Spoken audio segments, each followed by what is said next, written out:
우리는 기도 생활을 합니다.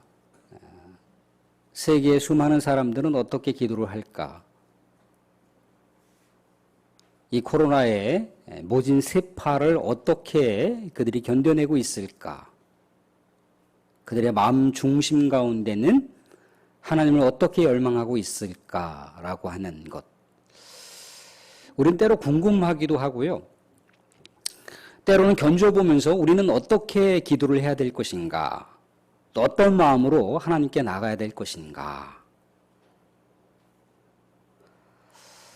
코로나는 여전히 계속해서 진행되고 있고요.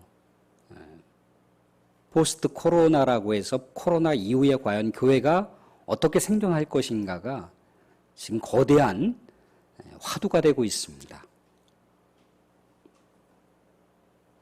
그래도 우리 하나님께서 117년이라고 하는 이 아름다운 이 전통을 또 남겨주셨고, 또 이 전통 가운데 또 모이고, 또 협력하고, 또 하나님의 역사를 이루어간다라고 하는 그런 놀라운 은혜 가운데 또 계속해서 모이고, 또 예배드리기에 힘쓰고, 그럽니다.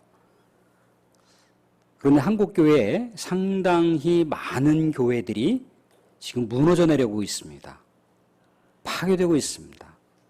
우리 사랑하는 성도들 상상을 초월할 정도로다가 무너지고 있다는 거예요. 우리 기독교 역사는 그렇게 깊지 않습니다.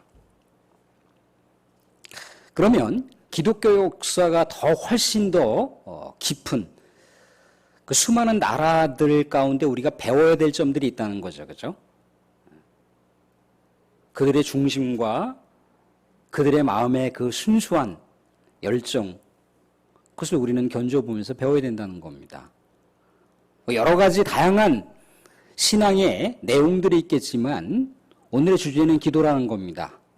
그 기도에 맞춰서 기독교 문화연구소에서 이렇게 만들어 놓은 세계 많은 사람들이 어떻게 기도하고 있는지에 대한 내용들을 담은 영상이 있습니다. 그 영상을 같이 보면서 과연 우리는 어떻게 우리 하나님을 찾아야 될 것인가를 한번 우리가 묵상하면서 또 기도하는 마음으로 또 함께 볼 수 있도록 하겠습니다. 우리 하나님께서 예레미야 선지자를 통해서 진리를 구하는 사람 한 사람을 찾게 되면 그 땅을 멸망시키지 아니하신다고 했습니다. 에스겔 선지자를 통해서는요, 이 땅을 위하여 성을 쌓으며 성이 무너진 것을 막으며 하나님을 향하여 멸망시키지 말아달라고 기도하는 자가 한 사람이라도 찾기를 하나님께서 원하셨는데 그 당시에 그 한 사람을 찾을 수가 없어서 예루살렘 도성이 멸망하게 되었다라고 하는 것을 볼 수가 있습니다. 좀 전에 우리가 바라보았던 수많은 나라들의 그 기도의 현장을 우리는 봤습니다. 물론 교회 안에서 또 드리는 여러 가지 기도에 대한 모습도 다를 수 있겠지만 이들에 대한 우리 하나님을 향한 기도의 내용들은 대략적으로 몇 가지 이렇게 우리가 공통된 요소를 볼 수가 있습니다. 그 하나는 뭐였습니까? 죄악에 대한 회개 기도였다는 거죠. 또 하나님께 간절히 용서를 구하며 참여하는 기도였습니다. 하나님께서 이 땅 가운데 질병과 또 바이러스 전염병으로 인해서 이 땅을 멸망시키지 말아달라고 하는 그런 통절한 기도였다는 거예요. 먼저 그의 나라와 그의 의를 구하라고 했는데 무엇을 먹을까, 무엇을 입을까를 먼저 걱정한 것이 죄악이었음에 대해서 우리 하나님께 통회하고 있는 모습을 우리는 봤습니다. 물론 그것이 기도의 전부는 아닐 수도 있습니다. 근데 살아서 우리는 우리가 개인 기도를 하든지 아니면 또 여럿이 모여서 또 기도를 하든지 또 우리의 기도 내용들은 어떤 기도의 내용들이 있을까요? 과연 그의 나라와 그의 의를 먼저 구하며 우리가 하나님 나라의 방식과 하나님께서 원하시는 삶의 방식과 다르게 살아가고 있는 어떤 여러 가지 세상의 가치를 추구하고 있는 삶의 왜곡된 노선을 우리가 우리 하나님의 말씀과 또 우리 하나님께서 원하시는 그 마음의 그 소망을 우리가 견주어 봤을 때 얼마나 많이 멀어져 가고 있는지에 대해서 우리는 통절하게 참회하며 기도하고 있는가를 우리가 또한 돌아볼 수가 있습니다.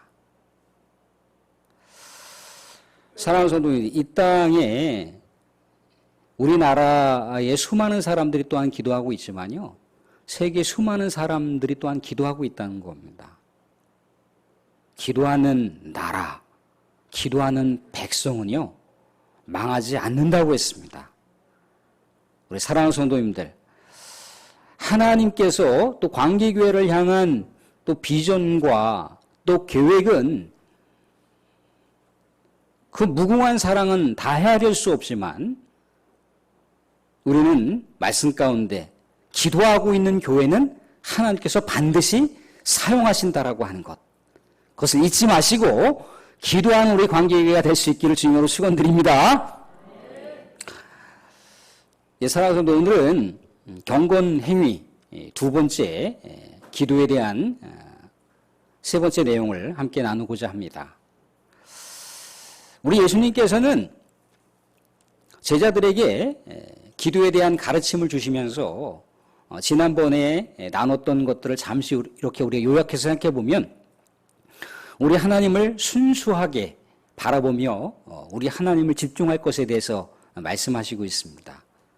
또한 하나님께 대해서 전적으로 신뢰할 것에 대해서 말씀하시고 있습니다.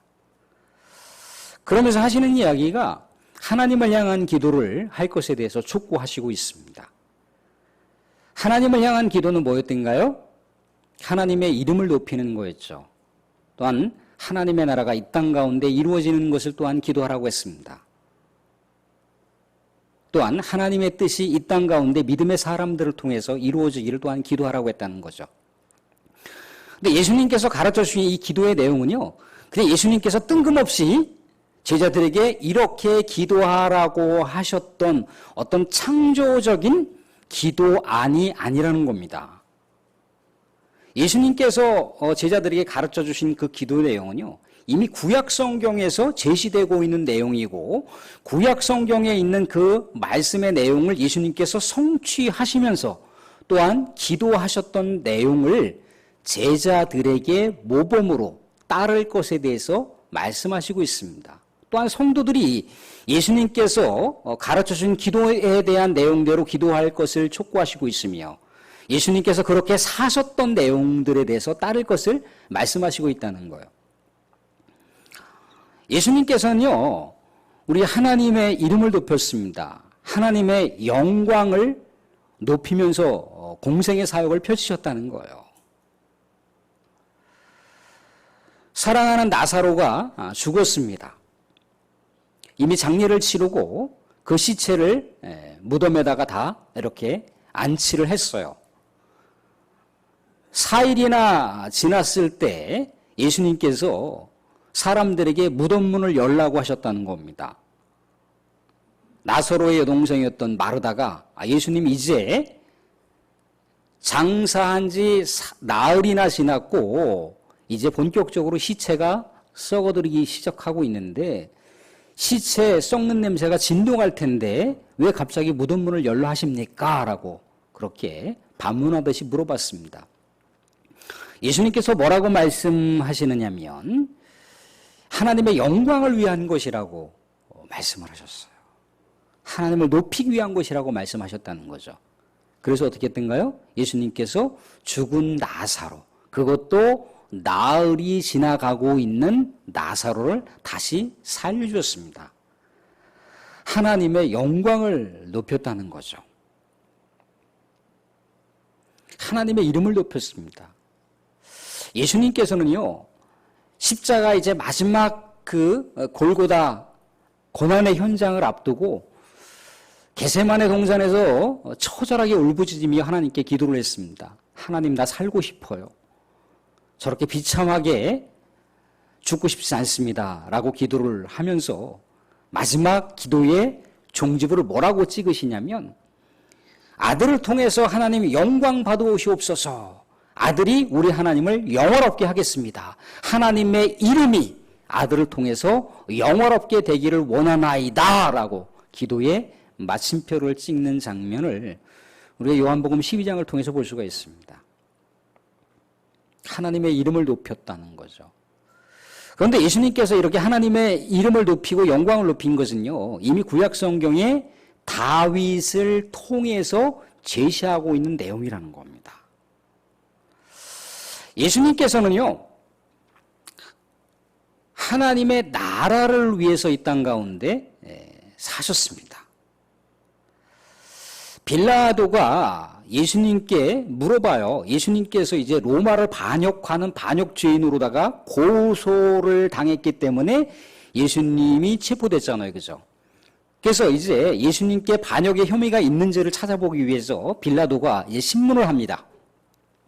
이때 예수님께서 뭐라고 말씀하시냐면 내가 이 땅 가운데 온 것은 하나님의 나라를 증거하기 위하여 왔다라고 말씀하시고 있다는 거예요. 근데 그 나라는 세상에 속한 나라가 아니라는 거예요. 세상의 관점으로 무기와 칼을 들고 싸우는 나라가 아니라는 거예요. 만약에 예수님께서 이 땅 가운데 증거하시는 하나님의 나라가 세상 논리와 세상의 상식과 부합하는 나라였다면 예수님의 군사들이 예수님을 체포하지 못하도록 막으셨을 텐데 예수님께서 체포당하셨다라고 하는 것은 세상에서 생각하고 있는 그런 나라가 아니라고 하는 것을 말씀하시고 있다는 거예요. 근데 이 하나님의 나라는 어디에 나오는 겁니까? 다니엘서에 그대로 나온다는 거예요. 예수님께서 설파하시고 예수님께서 기도하셨다라고 하는, 기도하시라고 했던 내용은 이미 다니엘서에서 하나님의 나라에 대한 내용을 우리가 그대로 찾아볼 수가 있다는 거예요. 또 예수님께서는요, 하나님의 뜻을 위해서 사셨습니다. 하나님의 일을 위해서 사셨다는 거예요. 그래서 38년이나 된 거동하지 못하는 사람이 베데스다 연못에 있었을 때 그 사람을 치료해 줬습니다. 근데 그 사람을 치료해 줬던 날이 어떤 날입니까? 안식일 날이라는 거예요. 유대인들이 대거 몰려와서 예수님을 따져묻듯이, 예수님을 비판하듯이, 정죄하듯이 얘기를 했습니다.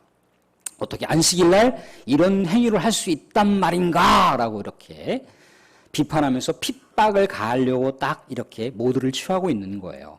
이때 예수님께서 뭐라고 말씀하시냐면 하나님 아버지께서 일하시니까 나도 일한다라고 말씀하시더라는 거예요. 하나님의 뜻이 그러니 나도 그 뜻을 따라 순종한다라고 하는 말씀인 거예요. 나면서부터 눈먼 시각장애인이 있었습니다.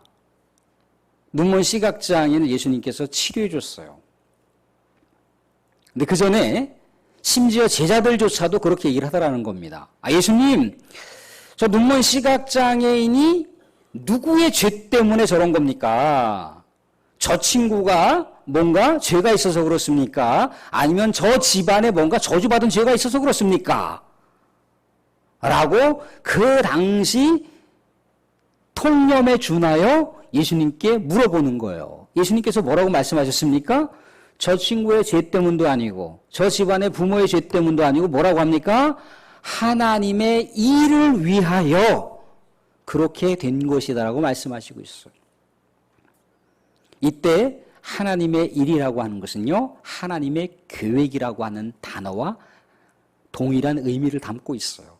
하나님의 그 무한하신, 무궁하신 계획 때문에 저 가정 가운데 시각장애인이 나타났다는 거예요.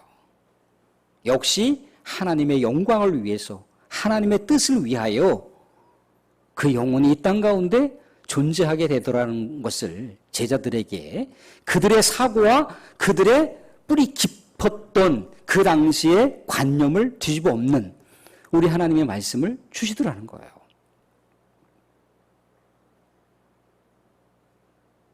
말씀드린 대로다가 이렇게 지체장애자나 시각장애인들의 이 회복의 역사는 예수님께서 그냥 이 땅 가운데 능력이 많으시니까 치료하셨다? No. 이사야 선지자가 뭐라고 그랬습니까? 이 땅 가운데 메시아가 오면 눈먼 시각장애인이 눈을 뜰 것이고 다리를 저는 지체장애자가 사슴처럼 뛰어다닐 것이라고 이미 메시아가 이 땅 가운데 오기 전에 이사야 선지자가 하나님의 말씀을 선포했던 내용이라는 거예요. 그 내용대로다가 예수님께서 공생의 사역을 펼치신 것이고 예수님께서 또한 기도를 하셨던 것이고 예수님께서 또한 제자들과 성도들에게 그렇게 기도할 것을 당부하고 있는 내용이 주기도문에 대한 내용이라는 거예요. 오늘 우리가 보게 되는 또 사람을 향한 기도의 내용도 마찬가지예요. 사람을 향한 기도의 내용에 대해서 세 가지를 말씀하시고 있어요. 그죠? 양식에 대해서 말씀하시고 있습니다. 이웃 간의 사랑에 대해서 말씀하시고 있어요. 또한 양식과 이웃 간의 사랑에 대해서 시험받지 말 것을 제자도의 길을 가면서 시험에 걸리지 않기를 또한 기도하기를 예수님께서 말씀하시고 있어요. 앞에 하나님의 이름을 높이는 것, 또한 하나님의 나라를 위한 것, 또한 하나님의 뜻이 이루어지도록 이 땅 가운데 예수님께서 기도하시고 공생의 사역을 펼치셨던 내용과 연결되는 내용이라는 거예요. 예수님께서 양식을 구하라고 했습니다. 일용할 양식을 구하라고 했는데 그 일용할 양식만을 위해서 구하라고 하셨던가요? 떡만을 위해서 기도하라고 하셨던가요? 이 세상에 있는 생활 필수품 꼭 필요로 한 것들만을 위해서 기도하라고 하셨던가요? 아니죠. 사람이 떡으로만 살 것이 아니요. 하나님의 입에서 나오는 말씀으로 살 것이라고 말씀하셨다는 거예요. 떡이 필요 없다가 아닌 거예요. 육적인 양식이 필요합니다. 육적인 필수품이 필요합니다. 그런데 우선적인 것, 우리 하나님의 영광과 우리 하나님의 나라와 우리 하나님의 뜻과 부합할 수 있는 균형을 이룰 수 있는 이 세상에서의 삶에 대해서 기도하라고 하고 있어요. 사랑하는 성도, 우리가 이 세상 가운데 구하는 것 대다수는요, 우리 기독교인들만 그렇게 기도하는 게 아니에요. 다른 종교도 그렇게 기도하고 있고요. 심지어 이단 사이비도 그렇게 기도하고 있어요. 우리의 기도의 내용은 본질을 놓쳐서는 안 된다는 거죠. 무엇이 먼저 돼야 되고 무엇이 나중 돼야 된다라고 하는 것을 우리는 분명히 인식하셔야 된다는 겁니다. 그의 나라와 그의 의를 먼저 구하라고 그랬어요. 양식을 구하는 것 필요 없다가 아니라는 거예요. 먼저 우리에게 구할 것이 무엇이냐는 거죠. 예수님께서는 또한 이웃 간의 관계에 대해서 기도하라고 하셨습니다. 예수님께서 십자가 사역이 무엇이었던가요? 십자가 사역은 하나님과 관계를 회복하는 것이었고 이웃과의 관계를 회복하는 것이에요. 그게 십자가 사역이지 않습니까? 그죠? 하나님과 사람 사이에 막혀있는 담을 헐어버리는 것, 또한 우리 이웃 간에 막혀있는 담을 헐어버리는 것, 그런 사람들이 모이는 게 뭐예요? 교회예요, 교회. 그게 믿음의 공동체입니다. 믿음의 공동체는 그저 모여서 예배 드려. 아니죠. 세상을 침노하라고 그랬지 않습니까? 그죠? 우리의 하나님 사랑과 이웃 사랑을 가지고 어디를 향해서 가는 거예요? 세상을 향해서 가는 거예요. 그게 복음진 거예요. 그게 세상을 침투하는 겁니다. 세상을 침노하는 거예요. 그래서 믿음의 공동체의 영역, 하나님의 나라를 이루어가는 이 교회 공동체의 영역을 점점점 지경을 넓혀가는 거예요. 그게 하나님 나라의 확장입니다. 근데 우리의 힘으로 안 되니까 기도하라고 하는 거죠. 또한 시험에 들지 말 것을 기도하라고 요청하고 있습니다. 악으로부터 건져달라고 기도하라고 하고 있어요. 사랑하는 성도들, 우리가요, 이 세상 가운데 양식 때문에 시험을 받는다. 우리가 일상생활 가운데 꼭 필요한 것이 있는데 이것 때문에 우리가 시험을 받는다. 이웃 간의 관계가 무너져 이웃 간의 여러 가지 그 용서하지 못하는 것 때문에 사랑하지 못하는 것 때문에 관계가 무너진다. 그러면 하나님의 나라를 위해서 생각할 겨를이 있습니까? 하나님의 뜻을 품을 수 있는 믿음의 여백이 있을까요? 하나님의 이름을 높인다? 그러한 삶의 여건이 우리에게 충족이 되겠습니까? 내 코가 석자인데 내 발에 당장 불이 떨어졌는데 무슨 하나님의 나라고 무슨 하나님의 영광이고 하나님의 뜻이 어디 있습니까? 그래서 이런 것들에 넘어지지 않도록 기도하라는 거예요. 제자들이 기도 가운데 실패해서 무너졌잖아요. 예수님도 제자들과 동일한 성정을 갖고 있는 육의 몸을 입고 있어요. 그런데 예수님은 기도하셨다는 거예요. 예수님도 죽음이 두려웠습니다. 예수님도요, 사람에게 비판받는 것이 두려웠어요. 그러면 그럴수록 어떻게 했던가요? 하나님께 기도했습니다. 성경의 말씀으로 자신을 무장했어요. 그 길을 제자들이 따를 것에 대해서 말씀하시고 있습니다. 그 길을 또한 성도들이 따를 것에 대해서 말씀하시고 있다는 거예요.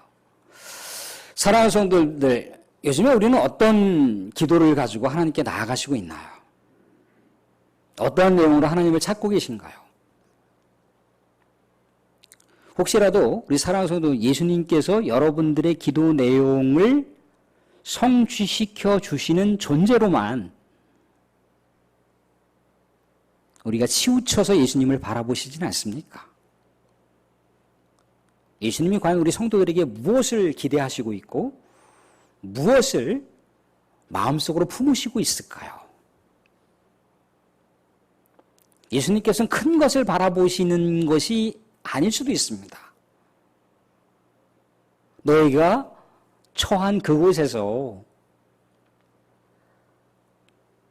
이 땅에 무너진 것을 바라보며 하나님께 자비를 구하고 또 그 나라와 그 영광과 그 뜻을 위해서 살아가려고 하다 보니 양식이 필요하다는 거예요.